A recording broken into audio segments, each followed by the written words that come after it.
lahat.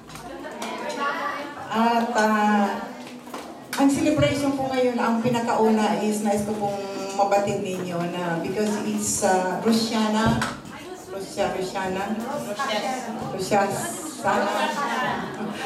na ito po ay ginaganap mula sa araw na ito hanggang bukas, hanggang 18, 16, 17, 18. And we know na itong celebration is yung isang sign na maari o hindi ko maari itong time bukas o sa makalawa ay dumating ang Panginoong Yesus. Are you ready?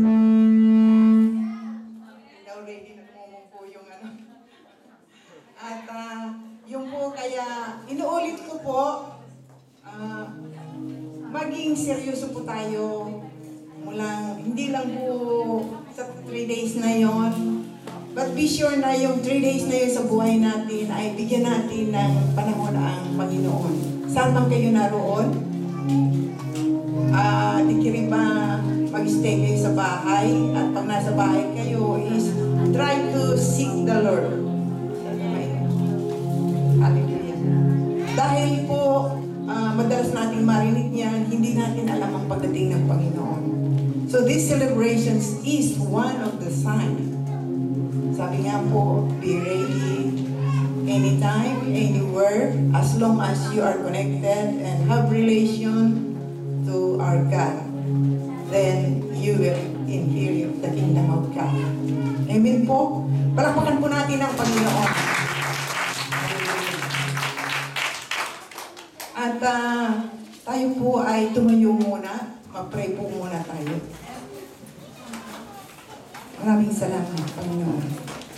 Maraming salamat sa mga anak mo na dinala mo sa umaga nito. Maraming salamat at ikaw ay narito sa aming kalagitnaan kanina pa, Panginoon. Hayaan mo na busugin mo sila sa umaga nito ng mga salita mo, Panginoon, na magpapatibay sa aming pananampalataya. Ang pagsunod namin na may pananampalataya, Panginoon, is just coming from you and your word, so Father. Kaya Lord, alinyahan mo sila. Tanggalin mo, Panginoon, ang anumang mga hadlang na gawa ng kaaway sa umagang nito. At ikaw lamang po ang aming ma-glorify. Matuunan ang aming puso. Ang desire namin, Panginoon, hindi lamang sa 3 araw na ito, kundi Panginoon. Sa lahat ng araw, pagmula sa araw na ito, masapit kami, Panginoon, at palaging handa.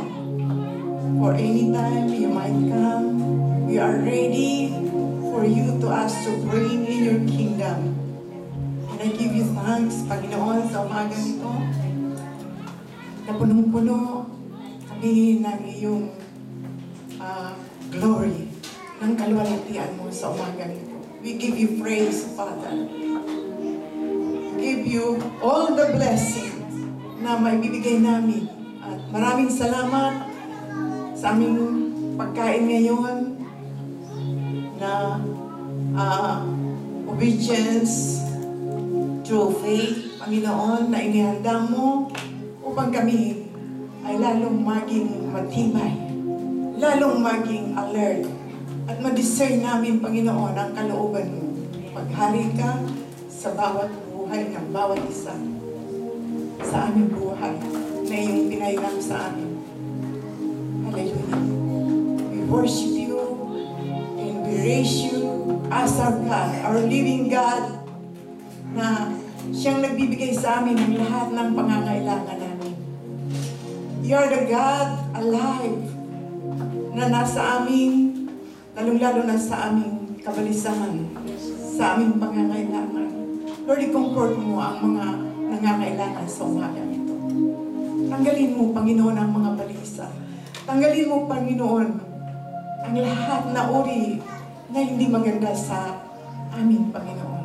At manatili lamang ang iyong presensya sa buhay namin. Maghari ka sa bawat isa. Sa aming puso, sa aming kaisipan, o Panginoon. Dahil ikaw ang tumawag sa amin. Dahil ikaw ang Diyos namin.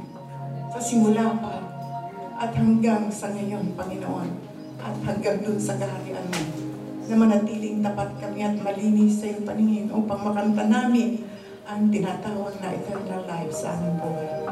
We give you praise, Father. Ito po ang aming samot na dalangin sa umagang ito. Sa pangalan ni Jesus, let's say Amen.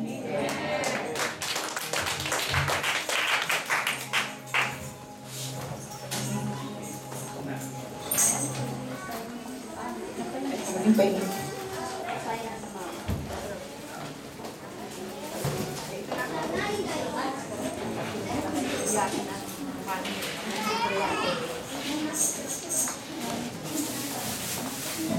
Ang pag-uusapan po natin sa umagang ito ay ito po. Lalabas ng atin yun. Yan po ay mga kamay ng Lord. At ang title po ng mensahe sa umagang ito is What is obedience that comes from God? Ano nga ba po yung ibig sabihin po nito? Sinasabi po sa Romans 1:5. Kanina po binasa ng ating nag-opening prayer, through Him and for His name's sake, we receive grace and apostleship to call people from among all the Gentiles to the obedience that comes from faith. So ito po yung ating kakainin, lalasahan sa umagang ito. Ang sabi po sa Tagalog, sa pamamagitan niya, tinanggap namin sa Diyos ang kaloob na maging apostol upang lahat ng bansa ay akayin sa pananampalataya at pagsunod sa Kanya. Ang layunin po natin sa pag-aaral ngayon ay una, upang malaman natin ang uri ng pagsunod na merong tatlong sinasabi dito about conscience. At upang maunawaan natin lubos ang pagsunod na may pananampalataya at ituro ang pamamaraan nito. Meron lang po ako sa inyong ikukwento para madali niyong maintindihan kung paano ang title nito ay mas madali ninyong maunawaan. Sabi po, sa isang tahanan ay habang naglalaro ang isang umaga habang naglalaro ang anak at ang ama ng catch ball. Madalas ba itong gawin ng mga tatay? Catch ball. Sa kanilang bakuran, biglang sumigaw ang kanyang ama. So, imagine po ninyo na ito yung tatay kasi catch ball is siguro mga ilang meter from there, maybe up to here. They're playing catch ball, no? And then, habang naglalaro sila, biglang sumigaw ang ama. Sabi niya is, "Anak," sabi niya, "umupo ka kaagad. Get down." Dahil kilala niya ang tatay niya at lahat ng sinasabi ng tatay niya ay sinusunod niya, gumanong kaagad yung bata at hinintay pa niya kung ano ang sabi niya. Ang sabi ng tatay niya, umupo ka agad at pagkatapos, gumapang ka. Kaya pinagagapan, no? And then, dahil siya ay masunuring bata, ay madali lang ginawa yung sinabi ng tatay. Marami yata gumagapang umiiyak. At pagkatapos, so, let's say na nandito yung bata, andun yung tatay, andito pala yung tatay pala, dito yung bata. So, pag-get down niya ganon, sa akin yata yung mic. Dito. So, pag-get down niya ganon, and then, he crawls mga 1 meter, and then, pagkatapos niyang mag-crawl, sabi ng ama, tumindig ka, tumakbo kang malapit, mabilis sa akin. So, ganun din yung ginawa ng bata. At nang siya ay malapit na dito sa tatay niya, nagtatanong yung mga mata niya. Sabi niya, "Bakit mo ako Sabi niya, "Hindi na ako makahinga dahil alam ko meron kang gustong sabihin." ano yun sa mata ng bata, no? So sabi niya dito, sige, tumingin ka doon sa pinanggalingan mo. Doon sa pinanggalingan niya, may isang puno na may ahas. Ready to grab him. So, naligtas yung bata dahil sa kanyang pagsunod. Nanalig siya sa ama na ang tinig nito ay pinananaligan, pinanampalatayahan niya, so he was saved. No? Na hindi ready na sana yung ahas dahil nakita ng tatay. So, no time to explain, kaya ang nangyari is, hurry up! Get down! Sabi niya gano'n, and crawl, and then stand up, and then run as fast as you can. Ayun. So, siguro kung hindi sumunod yung bata, dahil siyempre gaganon-ganon pa siya muna, di ba? Duste, yung parang gaganon, hindi siya maliligtas, no? So, that is the illustration of we study today. Na naniwala, sumunod, at siya po ay naligtas. Tulad po sa atin, mawala yung akin na, nasaan na ba? Sino ba marunong doon? Pagkaya mo nga, Cynthia, ano mo lang yung slide. Meron po tayong 3 uri ng pagsunod according to faith. At isa po dito is slide 3 yata.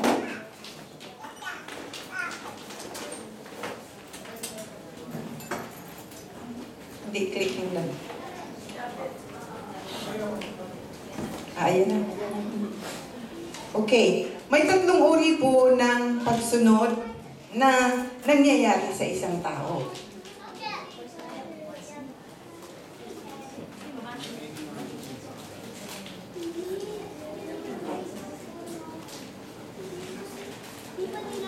At number 1 po is obedience that comes by conscience. At ito pong obedience by conscience ay dala ng lahat ng tao. Lahat po tayo ay may konsensya. Amen? Sino po ang walang konsensya dito? Ang ibig pong sabihin sa Tagalog, maaari siyang konsensya at maaari po siyang budhi. Yung parang nagsasalita tayo na through our own self, with it is right or wrong. Number 1 po, at sabi nga po, a voice that speak about right and wrong. No? Naalala ko lang, pag nasa wilderness kayo, parang wala kayo sa isip. Di ba minsan, naririnig nyo minsan parang, hindi, pwede naman eh. Okay yan. Yun po yung konsensya, no? Hindi. Nagtatalo yung dalawang bagay. Isang mabuti at saka isang masama. So, lahat po ng tao ay may budhi at may konsensya. At sabi nga po, ito isang uri ng malinis ang konsensya, malinis ang budhi. Sabi kay Job 27:6, sabi po dito ni Hope, is ipaglalaban ko itong aking karapatan, malinis ang aking budhi, walang dulis, kaunti man. Kung tayo po ay nasa right move, alam po naman natin yun. At alam ko rin na kahit na nasa wrong mode kayo, kaya lang, hindi nyo ma-resist yung inyong sarili. Pumapasok tayo doon sa wrong. Diba? May pangyayari tayong ganon. So, nagbabattle, which is, ang decision is sa'yo rin lang. Sa'yo rin lang magagaling if you will obey your conscience or obey the right and the wrong. So, naiintindihan po ninyo yun, no? Nasa tao ang konsensya kung ano po ang sinasabi dito. At meron pa pong example sa Acts 23:1. Some have pure conscience. Meron naman pong mga pure conscience. At sabi nga po dyan, sabi ni Paul, mga kapatid, namumuhay akong malinis ang budhi sa harapan ng Diyos hanggang sa araw na ito. Can you say that that we are clean and pure after this present God? Who can say that? Amen. Dapat po. Amen tayo dun. Kasi pag hindi natin alam ang ating patutunguhan. Okay. Meron din pong some have weak conscience. Meron din po namang mahihina ang conscience, which is 1 Corinthians 8:9. Ngunit, mag-iingat kayo, baka ang paggamit ninyo ng kalayaan kumain ng anumang pagkain ay maging sanhi ng pagkakasala ng mahihina para sa pananampalataya. This verse is yung kung ang ginagawa natin hindi lang po sa pagkain ay makakatisod sa isang kapatiran. Sana gamitin natin yung right conscience natin na hindi natin dapat gawin o hindi natin kainin kung makakatisod sa inyong mga kapatid ang pagkain ito. Tulad po is, kalmitan is about eating is the blood, yung dinuguan. At sense of humor lang, pag tinatanong kami mga pastor, Pastor, kumakain ba kayo ng dinuguan? Oh, kumakain kami pag may puto.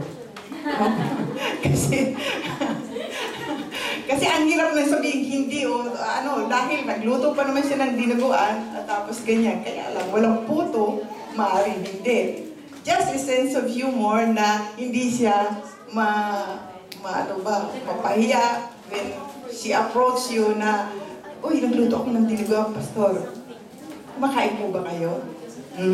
Siguro, no? Sabi niya. Kaya lang, walang ternong puto eh. So, yun ang sinasagot ng aming mga pastor. Kasama po siguro ako dun. Ako naman po, hindi ako kumakain na recently ng dinuguan. Because I know na marumi ang dugo. Bisa pag niluluto, hindi naluluto, hindi natin alam kung nandun daw ang mga bacteria. So, I just sinunod ko ang aking conscience not to eat really the food, no? At panghuli, meron po ba? Wala na? Okay. Sabi po, some have good conscience, some have weak, some have pure. At nasa inyong decision nga po ang yan. At sabi sa 1 Timothy 1:5, ang layunin ng tagubiling ito ay pabukalin ang pag-ibig buhat sa pusong dalisay, malinis na budhi at tapat sa pananampalataya. That is one example of good conscience, malinis. Kung wala po tayong kinatatakutan, kung wala tayong ginagawang masama, tayo po ay palaging nasa presence ng Panginoon. But, even believers now can do things. Hindi po ba kayo? Some things na for urgency or whatever the reason is, nagkakaroon ng puwang ang hindi maganda. But some, nakakonsensya na pag nakumbik siya ng Holy Spirit, anak, hindi maganda yan. So, nandun po yung battle. So, when you say conscience po, ito ay dala ng isang tao, honestly po, discipline o mga pagtatrabaho natin ng hard work is just reminders that they are people of conscience. Ito po ay halimbawa na tayo ay may conscience, no? Yung pagiging matapat natin, pagiging disiplina natin, if it is good or bad, is a sign of conscience na nandito sa atin. Okay? Ang conscience po is a great instructor for right and wrong, but never a teacher of sin and holiness. Hindi po ito nagtuturo ng pagkakasala at holiness, kaluwalhatian sa Father. It's just within you, no? Sarili nyo lang po yun. It can only obey what it tells them as right and wrong. At conscience has limited power. At pag ang power po ito, yung parang manhid na sa atin, nawawalan po ng function ang ating conscience. Sabi nga po dito, a man can change suddenly from a man of conscience to a man without conscience. Madali po nating ipag-interchange. I can be good or I can be bad. Suddenly. Kaya nga po, nagagawa natin yung mga bagay na hindi maganda paminsan-minsan sa ating buhay. Therefore, to let people decide what to obey by conscience was lacking. Kulang nga po. Kaya nga po, ang Diyos ay nagdagdag ng batas. Amen po? Kung hindi mo na alam yung sarili mo, pero kung may batas kang susundin, at least, yung batas man lang yun ay masunod natin. Amen? Can you follow me? Naiintindihan niyo po? Nag-i-English pa ako paminsan-minsan kasi itong ating isang kasama para makahabol. Okay. Ano po yung batas na yun? Sabi sa number 2 po is obedience that comes by law. Dito po tayo pupunta. At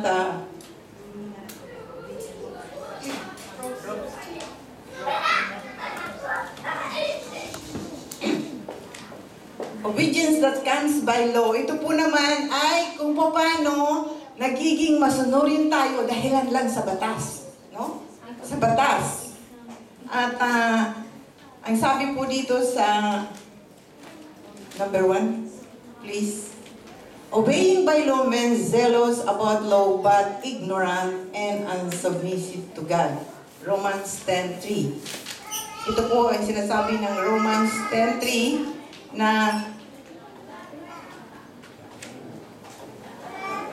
saan na ba yung akin yan? Pakibasa nga po ng Romans 10:3. Sino po ang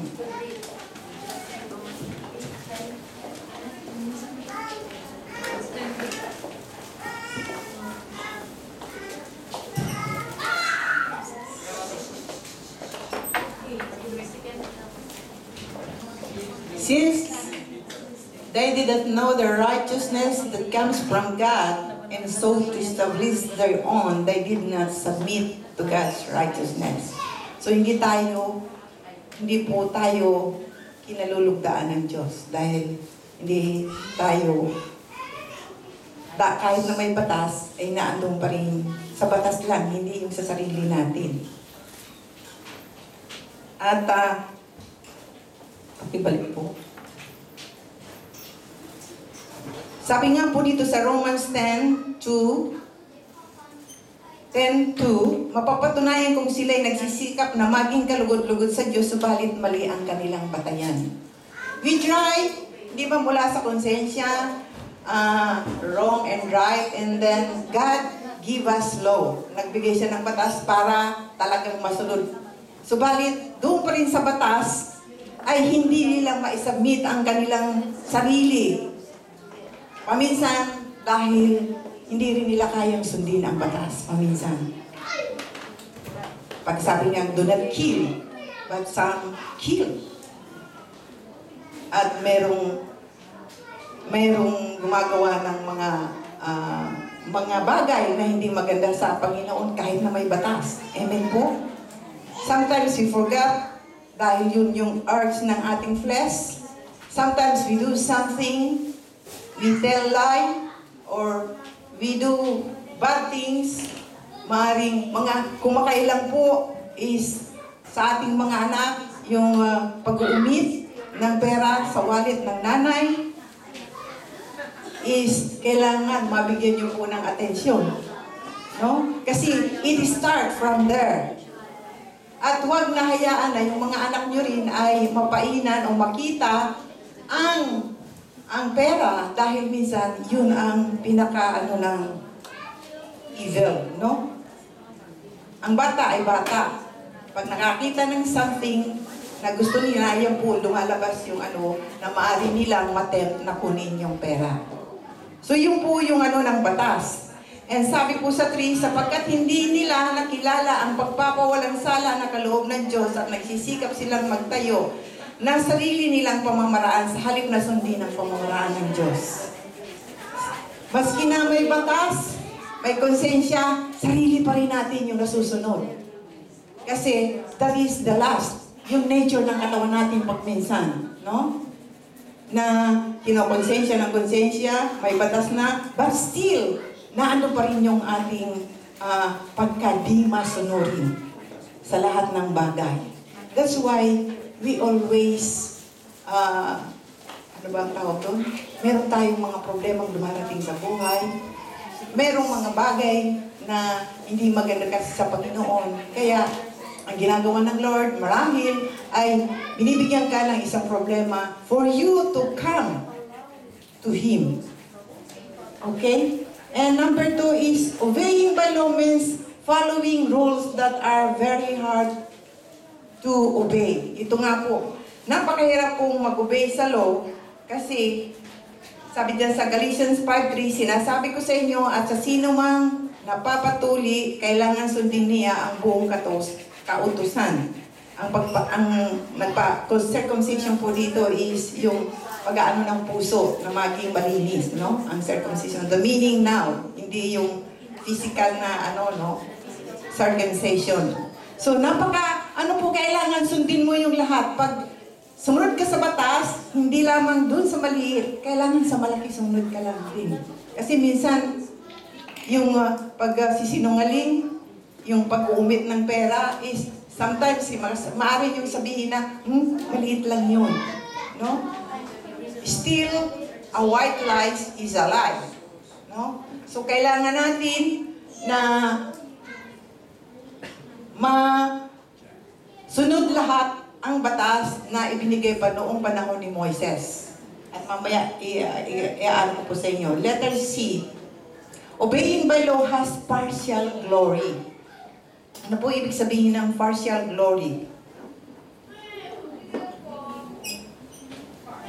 Corinthians 2 Corinthians 3:7-9. Sabi po dito, this is about partial glory. Nang ibigay ang alituntunin ng paglilingkod na nakatitig sa tinapyas na bato, kalakip na nahayag ang kaningningan ng Diyos, ano pat hindi matingnan ng mga Israelita ang mukha ni Moises, bagamat ang kaningningang ito ay lumipas kung ang paglilingkod na batay sa kautosang nakatitig na nagdadala ng kamatayan ay dumating na may kalakip na kaningningan. Gaano pa kaya ang paglilingkod ayon sa Espiritu? Kung may kaningningan ang paglilingkod na nagdudulot ng hatol sa kamatayan, lalo pang maningning ang pagtalikod na ang dulot ay pagpapawalang sala.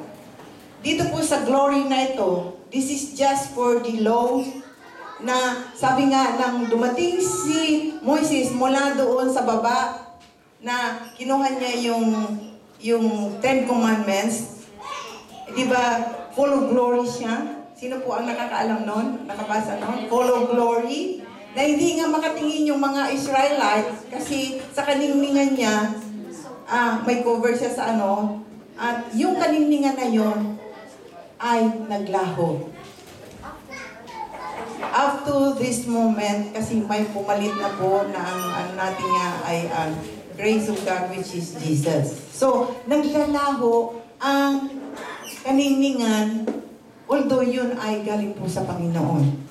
So, it has a partial lang po. Maybe that time only because wala pa po noon si Jesus. No? Wala pa si Jesus noon, so yun po ang nasusunod noon. Okay, Galatians 3:12 po is kanina. Ito na po yung mga additional na mga verses, pwede niyong basahin po yan para hindi po tayong magtagal. Mateo 3:12. Balik niya ulit.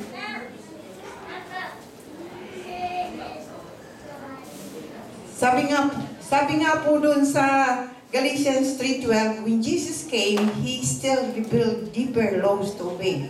Nang dumating si Jesus, mas ang glory at ang grace at ang batas na yon ay mas lalong madaling nasunod because of what the Son has given to us. At sabi po sa Mateo 5:16, example lang po dito yung example by murdering by hatred. Dito po sa Mateo 5:16, marami po sa ating na nakakagawa ng pagpatay dahil sa ating anger. Diba? Minsan sabi ko yung pamamalo nga sa bata, ito po ay pa sa batas, na ginagamit natin yung puso natin at ito po ang nagiging resulta na minsan nyo po yung pagpalo nyo, hindi nyo na madisiplin yung sarili nyo, and then na-spark nyo siguro ng mabilis o malakas. So something happened na maaaring magkaroon ng aksidente or maaaring magkaroon ng physical death ng bata. And then adultery by seeing, Matthew 5:28. He made obeying by law impossible. So, imposible na hindi magawa kahit na may batas. Pero pag ikaw ay naniwala sa Panginoong Jesus na encounter mo si Jesus, I don't think so you can kill man. I don't think so na magkaroon ka ng adultery or things na hindi maganda sa Panginoon kaysa sa batas. Yun po ang ibig sabihin. At ito po nga yung sinasabi natin na pag tayo talaga ay na-encounter natin ng Lord. In the church, ano ba yung sasabihin ko? In the church po, hindi ko masasabi sa inyong lahat na iba-iba ang ating buhay. At in the church, meron tayong mga kapatiran na, sorry po kung matatamaan bato-bato sa langit, na maaring, kasi nga daw po, according to the Bible, 3 tao ang nasa loob ng church ngayon sa ating panahon. Isang real, genuine Christian, isang just coming for something, or isang nagkukunwari na nananakmal ng sheep. I hope wala sa atin ngayon ang ganyan. Kung alin man po doon sa tatlo na yun ay kayo po, kung yung real, genuine ang inyong kinatatayuan, I hope make it still firm and steadfast, na maniwala kayo sa inyong pananampalataya, pagsunod sa lahat ng bagay, upang manatili ang inyong kabutihan ng Diyos sa atin. Kasi ang batas ay batas lang, at ang Diyos na ito na tumubos sa atin, ang grace na si Jesus is not only law, but the grace of God na ipinagkaloob sa atin. If you really love God, you cannot do anything bad. Amen? Kung kayo ay talagang na-encounter nyo si Jesus, kailangan nasa puso. You give time to the church, you give time to pray, you give time to everything that God wanted you to be. Kailangan po ang mga bagay na yun. Kasi pag hindi, where do you belong? Or it does not mean na kayo ay ganito lang, hanggang dito lang. You can never have na magkaroon ng spiritual growth kung hindi nyo gagawin ang mga bagay na talagang para sa Diyos. Give time to Him, and you still have time for yourself. And God will guide you doon sa tamang pamamaraan upang kayo ay hindi mapahamak. Sabi nga kanina, John 3:16, kayo ay hindi mapapahamak kung kayo ay susunod sa akin. Okay. Sa pangatlo pong pag-uusapan natin is ito po yung obedience that comes by faith, which is yung sinasabi sa Romans 1:5 kanina, na ang isang pananampalataya na may pagsunod ay obedience by faith is glorious. Ito po yung sinasabi ko kanina na yung luningning ay hindi partial. It is within you. Mananatili kayo na magliliwanag sa buong buhay mo. Mananatili sa inyo ang Diyos. Sabi nga ng Lord, I will be with you, and my words be with you, and you shall be with me. As long as nandun kayo sa relasyon na yon, everything, the promises and everything is given to you. Naniniwala po ba kayo doon? Sabi nga po dito sa 2 Corinthians 3, 12-13, dahil sa pag-asa natin iyan, malakas ang ating loob. Hindi tayo tulad ni Moises na nagtalukbong ng mukha para hindi makita ng mga Israelita ang paglipas ng kaninginan niyon. You will always be shining. At I'm sure na lahat sa inyo, whether you are persecuted or whether you are tested, if you still remain and you have time for God, I don't think so. God will bless you in everything because He had promised dito po sa Bible, ilang rekwa ang promises ng God. Why can't we grab that promises? Makukuha po natin ang mga promises na yon if we really follow obedience and have faith. Amen po? Hallelujah. At obedience prompted by love of grace. Ang pagsunod din po ay naglilid para sa isang magandang buhay. I don't think so na maaaring ang iba sa inyo ay up till now is merong mga problema sa buhay, merong balisa, merong hindi maalis. Just stick to the Lord. Just be with the Lord.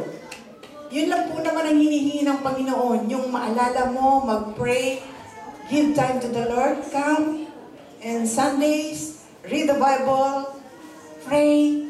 Yun po lang po ang hinahanap ng Panginoon, which is sometimes we neglect. Nakakalimutan po natin ang mga bagay na yun. So the Lord try to give you some trials. Try to give you something na lalapit ka sa Kanya. Amen po? At para doon naman siguro sa walang problema sa buhay, praise the Lord. Amen? Palagay ko walang taong walang problema no? Meron po ba ditong taong walang problema? Wala. Okay, so, ang is, obedience prompted by love of grace is just stick to the Lord. Okay? Obedience is a result by the freedom received. Ito po rin po yung pagsunod na nararamdaman natin, na nakakamtan natin ang kalayaan. Kalayaan sa lahat ng bagay. Kalayaan sa past, present, and future. Sabi pa nga, no?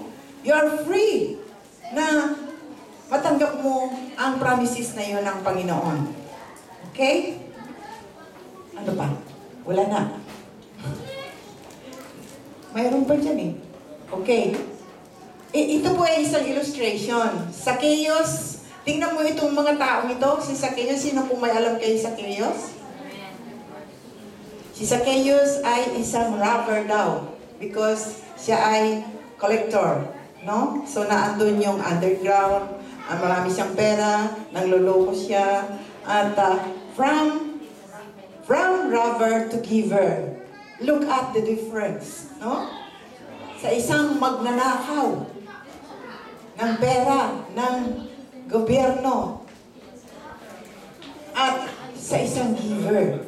Kasi ang ginawa dito ni Zacchaeus, para sa hindi man nakakaalam po, ang ginawa ni Zacchaeus, ang sabi niya kay Lord, nung kausapin siya ni Lord, okay, dahil sa nagloko ako, yung perang aking naloko ay ibabalik ko ng doble doon sa mga niloko ko.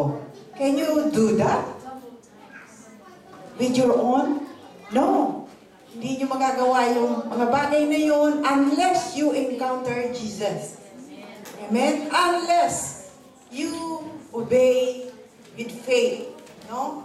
So, kailangan po natin talagang maintindihan ang mga bagay na ito. Example din po ay si Paul. From blasphemer to praiser. Blasphemer, why? Kasi siya po ang nagsasalita ng laban sa mga sa mga Israelites noon. Sorry po, pinakapos ako ng ano eh.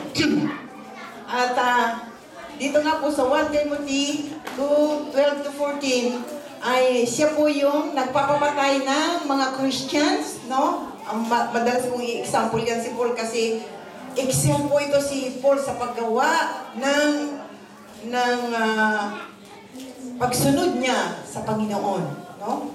With faith, sabi niya, kung makita niyo ang try to watch movie, yung Christian movies about Paul, about John, about everything, marami po sa YouTube.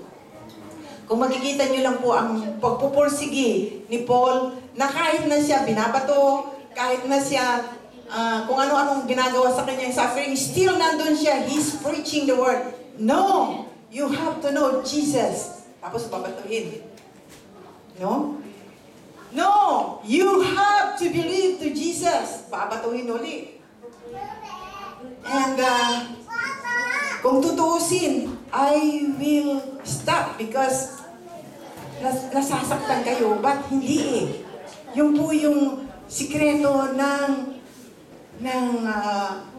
faith ni Paul. Kung paano siya sumunod at paano siya naniwala. Alalahanin niyo pag ang faith niyo ay kulang na kulang, you cannot even share the gospel to your neighbors. Amen? Hindi niyo man lang masabi na, mahal ka ni Lord, Ken. Amen? Do you believe na mahal ka ni Lord? Amen. Pero, pag tayo ay hindi nakatutok at hindi sumusunod sa faith na ito na ating tinanggap, ay mawawala lahat ang mga bagay sa ating buhay. Sometimes we don't know. Okay? Ano sabi? Okay. So ito po yung obeying by faith is a life living by grace, a life with hope of His coming, hope of resurrection, hope of eternal life. Meron pa. The glory of the believers resulting from obedience that comes from faith. The glory of the believers resulting from obedience. Ito po yung glory. Ito po yung napapala natin. We are serving the serving God. Loving the loving God. Waiting to the waiting God. Sabi po sa 1 Thessalonica 1:9, sila na ang nagbabalita kung paano ninyo tinanggap. Sila rin ang nagsasabing, tinalikdan na ninyo ang pagsamba sa mga Diyos-Diyosan upang maglingkod sa tunay at buhay sa Diyos. Kailangan po, gawin natin ito. No? Mag-serve tayo sa ikaguglory, hindi ng sarili, kundi ng ating Diyos. No? At hindi natin madarama ang bagay na ito kung hindi talaga na tayo susunod sa faith na ibinigay sa atin. Panghawakan po natin yung pananampalataya natin nang makilala natin si Jesus. What happened to your life? You should bring back. No? And sabi nga po, loving the loving God. You cannot love God kung hindi nyo po nauunawaan ang pagsunod sa pananampalataya. Sabi po sa 2 Thessalonica 3:5, akayin nawa kayo ng Panginoon tungo sa pag-ibig sa Diyos at sa pananatili kay Kristo. Kailangan po nating bigyan ng tuon ang pagmamahal ng Diyos sa atin. Amen po? Do you love God? We can just easily love God. But we have to make action how to love God. No? So we have to serve. We have to do something. Hindi po lang natin sasabihin na I love God. It's nice to hear. But how do you show your love to God? No? Waiting to the waiting God. Titus 2:13 says, samantalang hinihintay natin ang ating inaasahan. Yung sinasabi ko nga po kanina.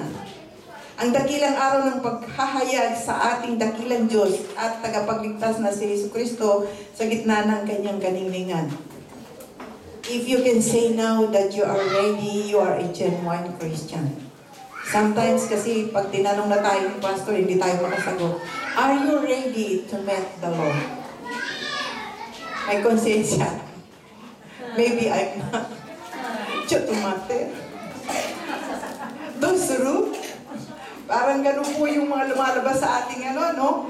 Hindi natin maanohan ng Diyan, lumalabas na yung conscience nyo. Paano yung mga anak ko? Paano na yung aking bahay at coaching maganda? Amen? Yan po yung ating ini-reason out sa ating ng ating Diyos na nagbigay sa atin. Can you say that, no Lord, I am not ready. And when are you ready? I don't know. Hindi nyo rin alam, no? So, ito pong sinasabi kong celebration ngayon is you have to be ready. Kasi hindi natin alam kung kailan darating ang Panginoon. But if you are a Girl Scout or a Boy Scout, ready of any time, you can be sure that you can have the kingdom of God. Amen? Okay. Bago po ako magtapos, tingnan po natin yung last screen. Conclusions natin. Ano nakalagay dyan? Okay. Just please read with me kasi maganda po ito. Only the believers. If you are a believer, be sure that you are obedient and with faith. Ito po yung ating Only the believers can do the impossible in obedience. Forgive the unforgivable, love the unlovable, and accept the unacceptable. It is a new life of obedience, resulted by the faith, freedom, and forgiveness that we possess when we receive the Liberator, Jesus Christ. Totoo po yun. Ang mga mananampalataya lamang ang makakagawa ng mga imposibleng bagay. Amen? Amen. Pwede mo bang mahalin ngayon ang kaaway mo? Ken, meron bang kaaway ngayon? Amen. Amen. Amen. Amen di, meron. I said, meron ka bang kaaway ngayon, Ken? Wala. Wala pala. Hallelujah. Really, impossible things comes lang po doon sa may pure heart, no? Pure heart, genuine heart, na mahal ang Diyos, nagsiserve sa Lord. At imagine, sabi niya, unlovable and the unacceptable. Hindi ko pwedeng patawarin ang aking asawa. Hindi. Minsan may maganyan tayong dialogue, no? Oh, no. Hindi. Hanggat hindi magpantay ang paa mo, hindi kita patatawarin. Madalas po akong makarinig niyan. Amen, Bishop. Pag ang grabe naman po talaga yung ginawa sa inyo, that is really unforgettable and unforgivable. Hindi mo sasabihin sa iyong isip, konsensya. Hindi mo matatalo yung wrong at saka ang bad ngayon. Palagi ikaw ang tama because you have done something wrong for me. But if you are a believer, obedient believer of God, with faith, you can accept that. Meron po akong isang magandang pumasok sa aking isang illustration nung po ako'y galing sa Canada. Meron kaming isang sister doon na kahit na ako hindi ako makapaniwala sa kwento niya. Siya po ay may 2 kapatid. May asawa siya, Pilipino, na doon po sa Portland nakatira. At sunod sa kanya, panganay siya. So magkasunod yung 2 yun. But yung asawa niya ay masyadong mahilig, kumbaga sa flesh. O kaya sa cheeks. Parang ganon. And to make the story short, niligawan niya yung kapatid niya. Yung isa hindi bumigay. Yung isa bumigay. Then, Ano po sa palagay niyo? Sa inyo na lang feeling kung ikaw yung asawa. Ano po yung sasabihin niyo doon sa asawa mo? Hindi kita patatawarin, nako! Amen. And all of the things, she really read yung suffering niya at lahat, nagsayban, nagkahiwa-hiwalay silang magkakapatid. But when I came there, kwento na lang kasi niya ito, but now I'm released because I encountered God Jesus. And He spoke to me. At sinabi niya, patawarin mo ang mga bagay, nangyari yun dahil sa aking kagustuhan. And you know what? It's unbelievable talaga. That I'm having a party every December together with his ex-husband, with her sister, just gathering like a family. May mga anak sila. May anak siya doon sa unang asawa niyang dalawa. May anak din siya doon sa kapatid niya ng dalawa. But they look like family in one. Tingnan niyo kung anong nagagawa ng salita ng Panginoon. Ito nga po yung sinasabi ko. You can forgive whatever God has done. No? You can do things na hindi mo kayang gawin. Kaya mo kayang gawin yun? Sa akin, ang unang marinig ko, I'm a pastor, I cannot say anything. But I was amazed nang sabihin niya, you know what, Pastora? Yes, ang ganun. Because ito lang yung unang narinig kong testimony na ang sabi niya, we are celebrating every December, meeting my sister and my ex-husband with our 4 children in there. Just one family. Can you believe that? No, you cannot believe unless the person comes here and tell you the right story. Amen? So yung po yung mga bagay na nagagawa ng mga salita ng Diyos, ang pananalig sa Diyos. Ang pananalig sa Diyos na pinanghawakan nyo can do all impossible things. Kasi the Lord is with you. Tumayo po tayong lahat at tayo po ay magpasalamat sa Diyos. Hallelujah. Oh, we praise your name, O Father. Hallelujah. Hallelujah. Oh, hallelujah. Pinupuri ka namin, O Diyos, sa makapangyarihan sa lahat. Hallelujah. Alam po namin, O Lord, na ang pagsunod ng may pananampalataya ay nagbibigay ng buhay na walang hanggan. Nagbibigay ng mga kabutihan sa aming Panginoon. Lord, inaanihan ka namin sa buhay namin. Lord, ang mga dinala mo rito sa umagang ito, in Jesus' name. Hallelujah. Hallelujah. Lord, bigyan mo po sila ng iyong salita na mapanghahawakan, Panginoon. Kung siya man po ay balisa, kung siya man po, ano man po ang katayuan niya, O Lord. Open her eyes, O Lord. Open his eyes, O Lord. And save. Hallelujah. Yes, O Lord. Because of you, everything will always prevail, O Father. Thank you, Lord.